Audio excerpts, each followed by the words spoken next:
سالكا سبل المعالي مخلصا ترجو من الرحمن رفعة منزلي شمر وكن للعلم دوما طالبا. بسم الله الرحمن الرحيم. الحمد لله رب العالمين، وصلى الله وسلم على رسوله الأمين وعلى آله وأصحابه أجمعين. اللهم أصلح لنا نياتنا وذرياتنا وأحسن ختامنا يا أرحم الراحمين. أما بعد. Şerh Hamdatul Mar'a kitabından dersimiz devam ettiremiz. 73. hadise kelgan ekanmiz. An Anas radhiyallahu anhu qala qala Rasulullah sallallahu alayhi ve sellem hubbiba ilayya min ad-dunya an-nisa'u wat-tayyibu ve ju'ila qurratu 'ayni fi's-salah. Anas radhiyallahu anhudan rivoyat qilinadi. Rasululloh sallallohu alayhi vasallam aytadilarki, dunyodan menga ayollar va xushbo'ylik suyumli qilindi. Ko'zimning quvonchi esa namozda qilindi. Hop, mana bu hadisga muallif quyidagi sarlavha qo'ygan ekan: "Awda'allohu fi qalbi ar-rajuli mahabbatal mar'ati fa ahsin istithmaraha qabla ghayriki."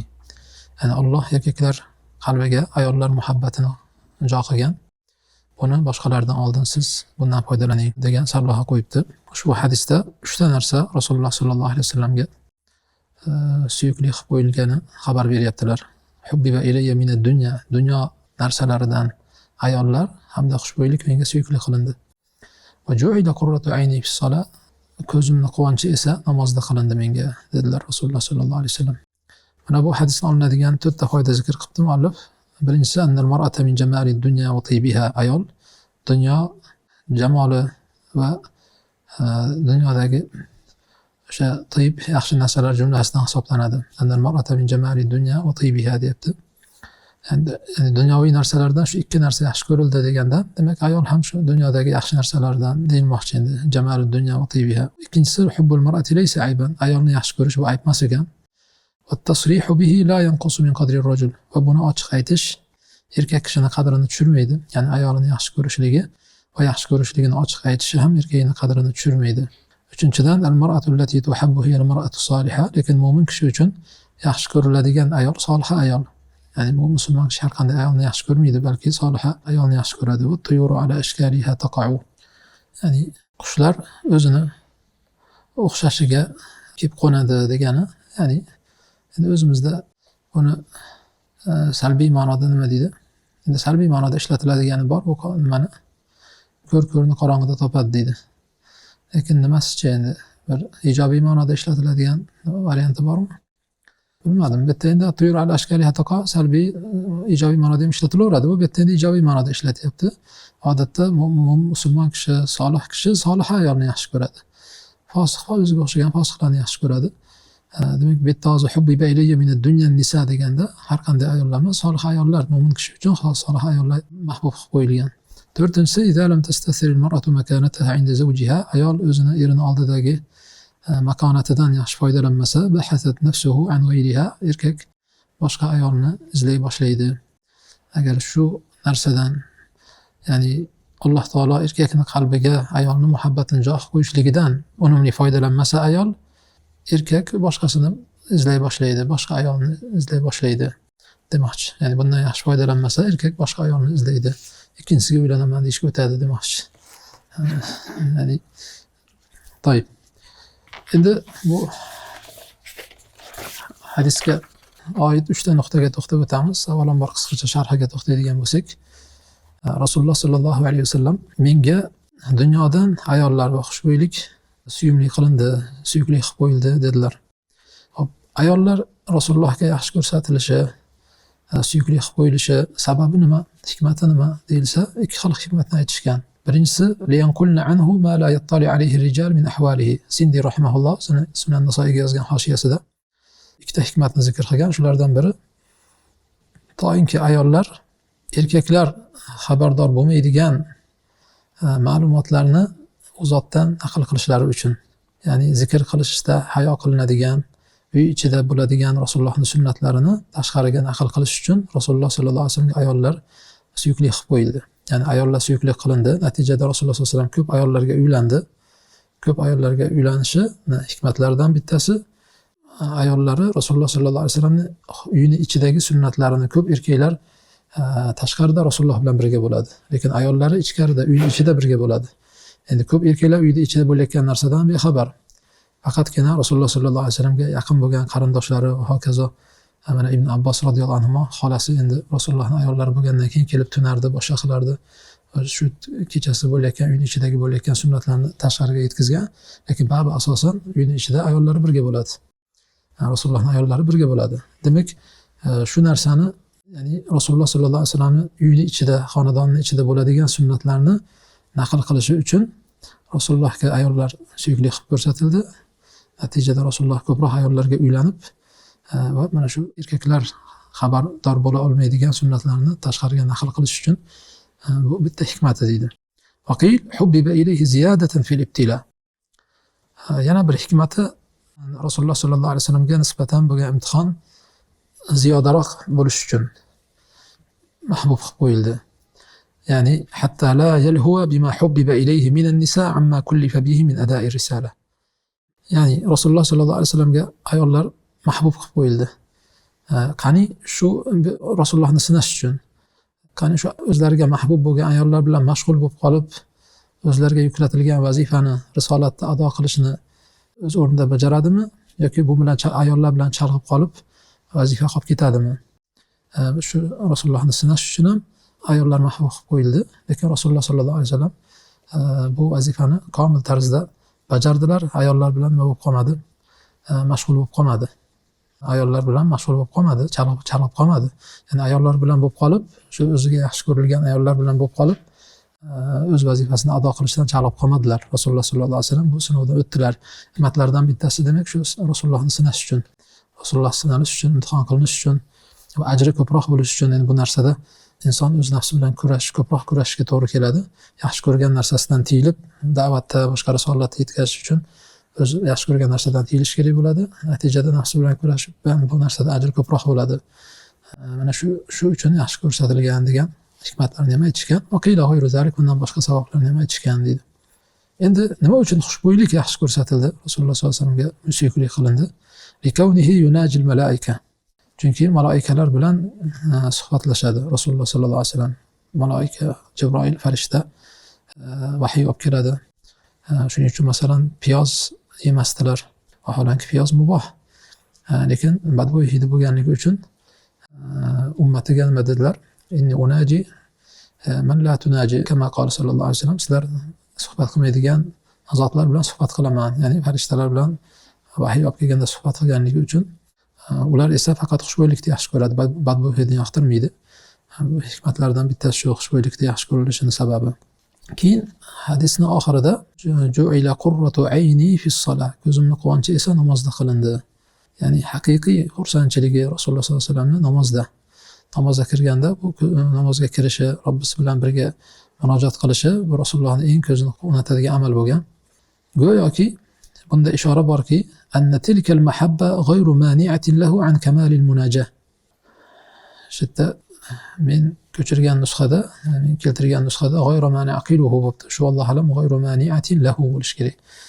Noto'g'ri tushib qolgan. Ghayru mani'atin lahu an kamalil munajati ma'ar Robbi tabaraka va ta'ala. Ya'ni Rasululloh sollallohu alayhi vasallamga ayollar suyukli qilishiga qaramasdan, suyukli qilib qo'yilishiga qaramasdan, xushbo'ylik suyukli qilib qo'yilishiga qaramasdan namozdan chalg'imaganlar, balki eng asosiy xursandchiligi ko'zini quvonchi bab namozda bo'lgan. Va bu ayollarni mahbub qilib qo'yishligi Rasululloh sollallohu alayhi vasallamga Robbisidan komil tarzda munojat qilishdan to'smagan. Asosiy quvonchi namozda bo'lgan deb oxirida shu ju'ila qurratu ayni fi solah deyildi hadisda. Demak, fa mahabbatuhu al-haqiqiyya laysat illa li khaliqihi. Rasululloh sollallohu alayhi vasallam haqiqiy muhabbati Xoliq uchun bo'lgan, yaratuvchini yaxshi ko'rgan haqiqiy muhabbat. Go'yoki ayollarni yaxshi ko'rishi shunchaki bu narsa uchun vasila bo'lgan xolos va u ayollarni yaxshi ko'rishi Rasululloh sollallohu alayhi vasallamni nimadan? Haqiqiy Allohga bo'lgan munojotidan to'smagan, Allohga bo'lgan muhabbatdan chalg'itmaganligiga ishora qilib ju'ila qurratu ayni fi solah deyildi. Xo'p. Endi shu yerda ikkita narsaga tanbeh berib o'tamiz, ikkita eslatma aytib o'tamiz. Birinchisi Ibn al-Qayyim rahimahulloh aytadilar: "Ma man rawahu hubbi ilayya min dunyakum thalath faqad wahima" deydi. Ya'ni shu hadisni ba'zi kitoblarda yoki ba'zi xutba qilayotganlar yoki domlalar shu hadisni rivoyat qilganda hubbiba ilayya min dunya thalath, dunyoda menga 3 ta narsa mahbub qilindi deb rivoyat qiladi. uchta narsa mahbub qilindi deb rivoyat qiladida. Keyin ayollar xushbo'ylik va ko'zimni quvonchi namozda qilindi deb shu salas kalimasini qo'shadi, uchta narsa deganni. Shu xato deydi Ibn Qoyyim rahimahulloh. O'sha salas degan kalima kelmagan, hadisda yo'q. To'g'ri, uchta narsa zikr qilindi. Hadisda uchta narsa zikr qilindi. Lekin aynan shu dunyodan menga uchta narsa mahbub qilindi degan uchta degan lafz kelmagan. Nimaga? Bu ma'no jihatdan noto'g'ri, ya'ni sanad jihatdan bu birinchidan hadisda kelmagan, ma'no jihatdan noto'g'ri. Was-salatu laysat min umuri dunya allati tudafu ilayha dedi. Chunki namoz bu dunyo ishlaridan emas. Dunyo ishlaridan ayollar va xushbo'ylik mahbub qilindi. Hadisda lafzi shu to'g'riroq. Mana bu dunyo ishi. Keyin namoz meni ko'zimni quvonchi qilindi dedi. Namoz esa dunyo ishidan emas. Ammo salas uchta narsa, dunyodan uchta narsa menga mahbub qilindi desangiz, keyin bu uchta narsani sanasangiz, go'yoki namoz ham dunyodan bo'lib qoladi. Lekin namoz dunyoviy narsa emas, bu oxiratga taalluqli, banda bilan Robbisi orasida bo'ladigan narsa. Bu dunyoviy narsaga aloqasi yo'q. Shuning uchun salas degan rivoyat xato. Hubbiba ilayya min ad-dunya salas deyish bu xato.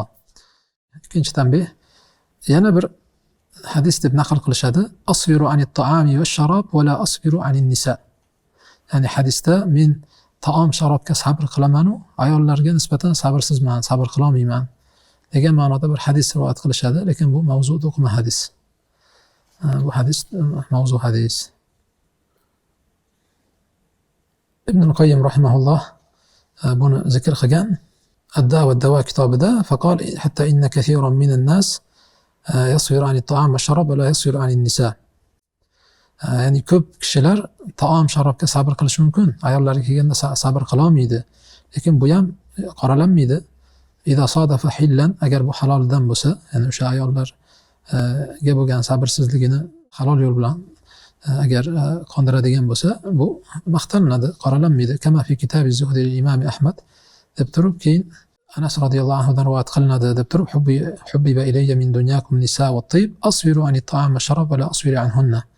Menga dunyodan ayollar, xushbo'yliklar suyukli qilindi, taom sharobga sabr qilaman-u, lekin ayollarga sabr qilmayman degan lafzda hadisni keltiradi. Lekin bu mana shu lafz bilan kelmagan. Ya'ni shunchaki Ibn Qoyyim rahimahulloh buni ma'no bilan naql qilmoqchi bo'lib, hadisda aynan shu lafzi nimalarda kelmagan deyiladi. Hadislarda kelmagan. Endi hadisda ikkinchi nuqta, hadisdan olinadigan foydalarga kelsak, anna hubbal mar'ati laysa ayban. Buni kitobda ham aytiladi. Ayolni yaxshi ko'rish bu ayb emas. Ya'ni Alloh taolo bu erkakni ayolga, ayolni erkakka moyil qilib yaratdi. Bu insonning tabiatidagi bor narsa. To'yinki bu Alloh subhanahu va taolo o'ziga ibodat qilish uchun yaratgan insonlarni nasli davom etishi uchun, qiyomatgacha Alloh o'zi xohlagan paytgacha davom etishi uchun bir-biriga moyil qilib yaratdi. Erkakni ayolga, ayolni erkakka moyil qilib yaratdi. Ibn Qoyyim rahimahulloh aytadilar, ya'ni Alloh taoloni o'zi nima dedi? Rum surasida va min ayatihi an khalaqa lakum min anfusikum azwajan litaskunu ilayha. Ya'ni Alloh taoloni yakkaligiga, birligiga dalolat qiladigan oyatlardan, alomatlardan biri sizlarga o'zingizdan juftiylarni yaratib berdi. Litaskunu ilayha, sizlar ularga nima? Sukunat, ya'ni sakinat topishinglar uchun va ja'ala baynakum mawaddata va rahma, oranglarda muhabbat va rahmat qilib qo'ydi. Inna fi zalika al-ayatin liqawmin yatafakkarun dedi. Allohning o'zi ja'ala baynakum mawadda, oranglarda muhabbat qilib qo'ydi deb turibdi. Ibn Qoyyim ham aytadi, amma muhabbatun niswan fala lawma 'ala al-muhibbi fiha. Ayollarni muhabbatiga kelsak, ayollarni yaxshi ko'rgan kishiga malomat yo'q. Bal hiya min kamalihi, balki bu erkak kishini komilligidan deydi. Dawa kitobida. Ikkinchi foyda, anna tasriha bihi la yanqus min qadri ar-rajul. Bitta kitobda ham aytildi. Kishi ayollarni yaxshi ko'rishini ochiq aytishi, bu ham erkak kishini qadrini tushirmaydi. Xo'p. Endi uchinchi nuqta, hadisga oid ba'zi masalalarga to'xtaydigan bo'lsak, birinchi masala, erkak kishi o'zini ayolini agarki odamlar oldida bo'lsa ham yaxshi ko'rishini ochiq aytishi joizligi. Ya'ni Rasululloh sallallohu alayhi vasallamni o'zlari mana bu hadisda umumiy tarzda hubbiba ilayya min ad-dunya an-nisa va at-tayyib deyildi. Menga dunyodan ayollar va xushbo'ylik mahbub qilindi deb umumiy tarzda aytgan. Endi ayollarga nisbatan Xadicha onamiz haqida nima deganlar? Sahih Muslimda hadis keladi, inni qad ruziqtu hubbaha deganlar. Ya'ni menga uning muhabbati singdirilgan. Menga shu Hadijani yaxshi ko'rish rizq qilib berildi, ya'ni singdirildi deb aytganlar. Ya'ni ochiq ayollarni yaxshi ko'rishligini aytganlar. Endi shuni muqobilida Rasulullohning ayollari ham عن عنبسة بن أبي سفيان قال أخبرتني أختي أم حبيبة زوج النبي صلى الله عليه وسلم أن حبيبها أبا القاسم صلى الله عليه وسلم أخبرها قال ما من عبد مؤمن يصلي 4 ركعات بعد الظهر فتمس وجهه النار أبدا إن شاء الله عز وجل.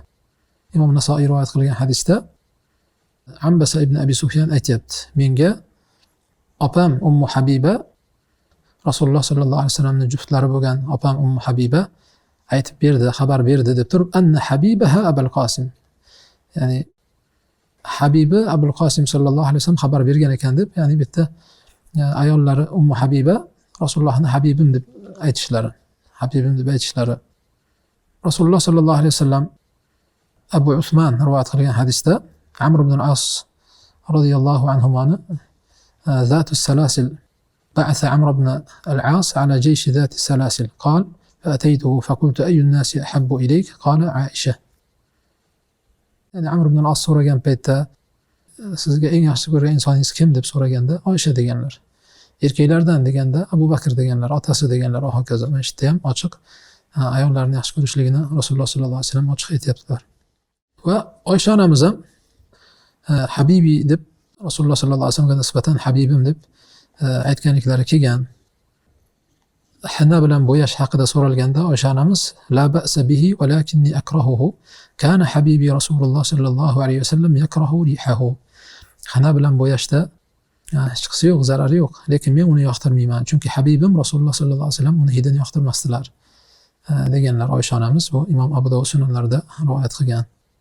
Xullas, mana bu aslida kishi o'zini ayolini, masalan, odamlarning oldida bo'lsa ham yaxshi ko'rishini izhor qilishida bir asl joizligi bu. Mana shu hadislardan kelib chiqib joiz deyiladi. Lekin bu narsada urfga ham nima qilish kerak? Urfga ham e'tibor qilish kerak. Ya'ni urfda bu narsa ko'pchilikning oldida va hokazo bir hayoga zid deb bilinsa, bu aytmagan yaxshi. Shu narsaga ehtiyoj tug'ilsa, bu narsani aytilsa, muammo yo'q. Ya'ni aslida joizligi mana shu hadislardan kelib chiqadi. Endi Rasululloh sallallohu alayhi vasallam o'zlari mo'minlar uchun go'yoki bir ota sifatida, ayollari ona sifatida bo'lgandan keyin bu narsani ochiq aytishligi oddiy qabul qilinishi mumkin. Ya'ni boshqalarni aytganimizdek urfda masalan bu narsa hayosizlik deb bilinsa, uni aytmay qo'yilaveradi. O'rni kelganda aytsa, bunda ham nimasi yo'q. Bir marta ustozlardan biri chetga kelib Shayx Mahir al-Fahl muhaddis ulamolardan chetga kelib ozgina dars qildi.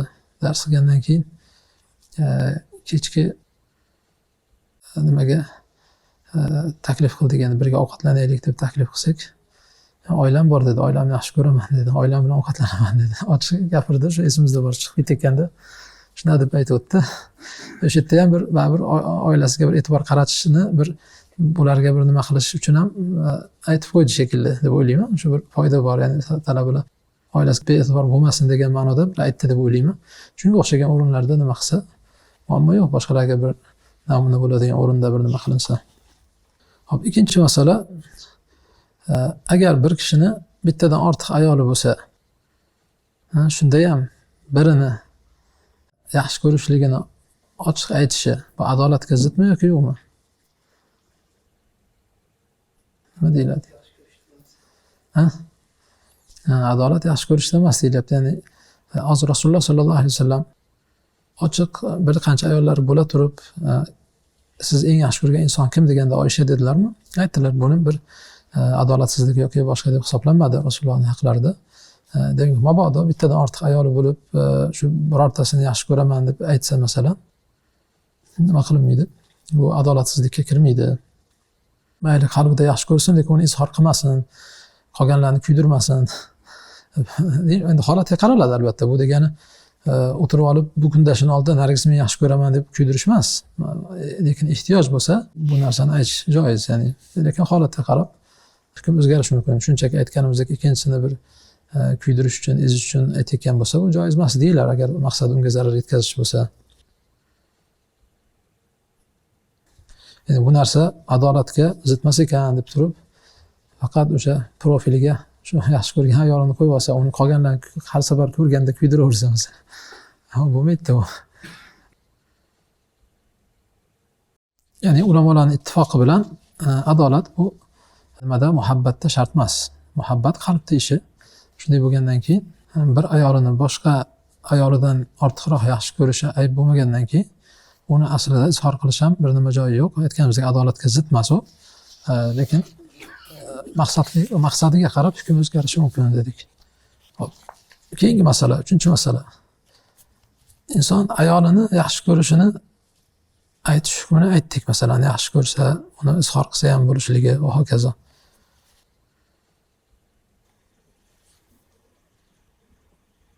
Uylanishdan oldin yaxshi ko'rishni izhor qilsa-chi? Yaxshi ko'rgan qizga yaxshi ko'raman deb qanaqa bo'ladi? Bular bo'lmaydimi? Bo'lmaydimi? Haqiqatda yaxshi ko'radi lekin bo'lmaydimi?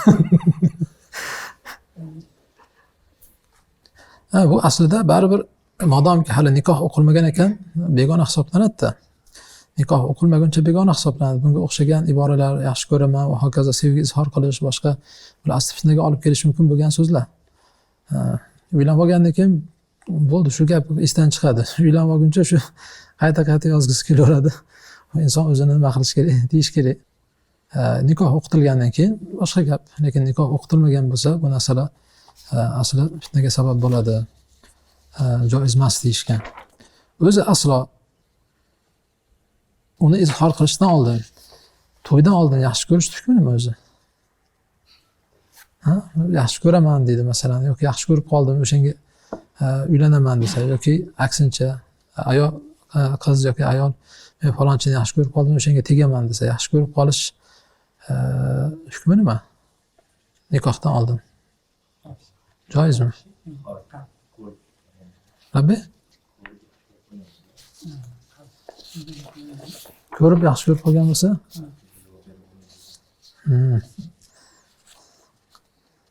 Qalb jiz etgan bo'lsa-da. Qarang, agar bu yaxshi ko'rish ikki xil bo'ladi deydi. Yo insonning kasbi bilan, yo beixtiyor bo'ladi deydi. Yo ixtiyori bilan, yo ixtiyorisiz bo'ladi. Ya'ni ixtiyorisiz bo'lishi, masalan deylik, bir kishi bir ayol haqida shunchaki tashqaridan eshitdi. Uni taqvosiz, masalan, solihaligi, boshqani eshitib, ilmi, odobi haqida eshitgandir masalan, yoki chiroyi haqida va hokazo.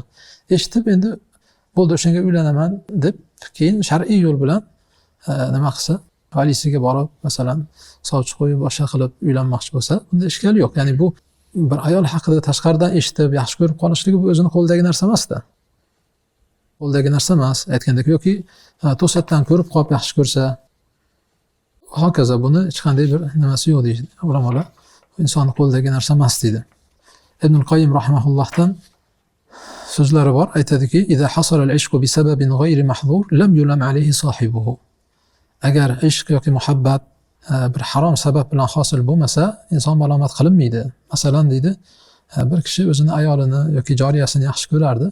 Keyin nimadir sabab bilan ajrab ketsa-da va ajragandan keyin ham yaxshi ko'rsa, ya'ni bu narsa chunki birga yashagan, boshqa bo'lgan. Ba'zilar masalan ota-onasini majburlash bilan ajrashaveradi, boshqa qiladi, lekin o'zi xohlamagandi masalan. Shunday qilib ajrashgandan keyin ham yaxshi ko'rsa, bu insonning qo'lidagi narsa emas endi. Bunga malomat qilinmaydi deydi. Yoki bo'lmasa kimgadir masalan to'satdan nazari tushsa, keyin ko'zini teggan bo'lsa, lekin shunda ham o'zini ixtiyorisiz masalan o'sha ayolni yaxshi ko'rib qolgan bo'lsa, nima qiladi? Bu narsani bu o'zini ixtiyorisiz bo'lganligi uchun malomat qilinmaydi. Lekin shu ayolga uylanmoqchi bo'lsa, nima qiladi? O'zini halol yo'li bilan nima qilish kerak? Valisiga borib, sovchi qo'yib, boshqa qilib harakat qilish kerak bo'ladi. Ammo ikkinchi yo'li inson ixtiyor bilan bo'lsa-chi, ya'ni o'zi ayollar orasiga termilib, qarab, boshqa qilib, birontani yoqtirib qolib, kimnidir yaxshi ko'rib qolsam, keyin uylanaman deb turib, bu esa uni harom nazar solishiga olib borsa, boshqa qilsa, mana bu bo'lmaydi endi. Tushunarli-a? Ya'ni u oldindan beixtiyor birov haqida eshitmagan, boshqa qilmagan, lekin o'zi harom yo'l bilan, bu masalan uylanmoqchi bo'lgan odam bir ayol haqida surishtirishi boshqa masala. Lekin harom yo'l bilan qizlarni ko'rib, noshar'iy tarzda masalan ko'rib kimdir yoqtirib qolib, yaxshi ko'rib keyin olaman deyishi, mana bu endi joiz emas. Chunki bu fitnaga sabab bo'ladi deydi. Agarki niyati men baribir o'sha yaxshi ko'rib uylanaman unga degan niyatda bo'layotgan bo'lsa ham, agar uni masalan aytganimizdek noshar'iy yo'llar bilan nazar solib boshqa qilib uylanmoqchi bo'lsa, u joiz emas deyiladi. Xo'p, shu yerda yana bir masala, ayolini yaxshi ko'rishi yoki aksincha ayol erini yaxshi ko'rishi, bu Allohni yaxshi ko'rishga zid emasmi yoki shirk bo'lib qolmaydimi? Aslida Allohni yaxshi ko'rish kerak emasmi? Desa nima deymiz? Ya'ni muhabbat bu qalbiy ibodat. Buni faqat Allohga sarflash kerak. Hozir inson agar ayolini yaxshi ko'rsa yoki aksincha ayol erini yaxshi ko'rsa, bu shirkka tushib qoldi deymizmi? Allohdan boshqaga muhabbat qo'ydi deb turib shirk bo'lib qoldi deymizmi? Ibodat yuzasidagi muhabbat bor. Keyin oddiy tabiiy muhabbat bor. Bu tabiiy muhabbat, inson o'sha ayolini yaxshi ko'rishi, farzandlarini yaxshi ko'rishi, bular hammasi tabiiy muhabbat. Bu uchun nima qilgan bo'lmaydi, inson Allohga shirk keltirgan bo'lib qolmaydi. Faqat nima qilmaslik kerak? Chegaradan chiqmaslik kerak. Shu ayolini yaxshi ko'rganligidan shariatga xilof narsani aytsa ham qilishga tayyor bo'lsa. Mana bu endi chegaradan chiqqan muhabbat deyiladi. Gohida inson hatto dindan chiqib ketishiga sabab bo'lishi mumkin, gohida ayolini muhabbatini Alloh va Rasul muhabbatidan ustun qo'ysa, gunohkor yo gunoh kabira qilayotgan bo'lishi mumkin. Bu holatiga qarab hukm o'zgarishi mumkin. Masalan, o'sha soqol qo'yishni Alloh va Rasuli vojib deyapti. O'sha yaxshi ko'rgan xotini shu soqolingizni mushat qilyapti deyapti. Xalaqit beryapti, oling desa, shu xotinni aytgani uchun yaxshi ko'rgani uchun olsa. Masalan, bu xotinning muhabbatini Alloh va Rasul muhabbatidan ustun qo'yyapti. Lekin baribir bitta sig'inib olish ma'nosi bo'lmasa, bu shirk keltirib yubordi demaymiz, lekin gunohkor bo'ladi va hokazo. Lekin aslida aytganimizdek bu nima emas? Tabiiy muhabbat. Alloh subhanahu va taolo innaka la tahdi man ahbabta dedi. Rasulullohga qarata siz o'zingiz yaxshi ko'rganni hech qachon hidoyat qila olmaysiz. Alloh o'zi xohlaganni hidoyat qiladi. Valakinnalloh yahdi man yasha. Kim haqida edi? Abu Talib haqida edi. Abu Talib amaklari kofir bo'lgan. Shu kofir bo'lgan kishini ham Rasululloh yaxshi ko'rganligini aytayapti. Demak, Rasululloh bu tabiiy muhabbat, inson o'zini qarindoshini, amakisini yaxshi ko'rishi, bu tabiiy muhabbat va bu bilan nima bo'lib qolmaydi? Rasulullohning maqomlari tushib qolmadi. Siz yaxshi ko'rgan kishini hargiz hidoyat qila olmaysiz degan oyat tushdi. Yana bir dalil, ayollar, ahli kitob ayollarga uylanishga ruxsat berilgan. Ahli kitob o'zi kofira, masalan, yahud yoki nasorolardan bo'lib turib, odatda masalan shu ayolga nisbatan bir insonda moyillik bo'lmasa yashash qiyin. Demak, o'shani tabiiy muhabbat bilan yashab ketish uchun orada bir muhabbat bo'lmasa qiyin masalan. Yani aytmoqchi bo'lgani, bu muhabbatda hech qanday zarari yo'q agar chegaradan chiqmasa. Vallohu alam. Shu bilan kifoyalanamiz. Subhanakallohumma va bihamdik, ashhadu an la ilaha illa anta, astag'firuka va atubu ilayk. الخبيثات للخبيثين والخبيثون للخبيثات والطيبات للطيبين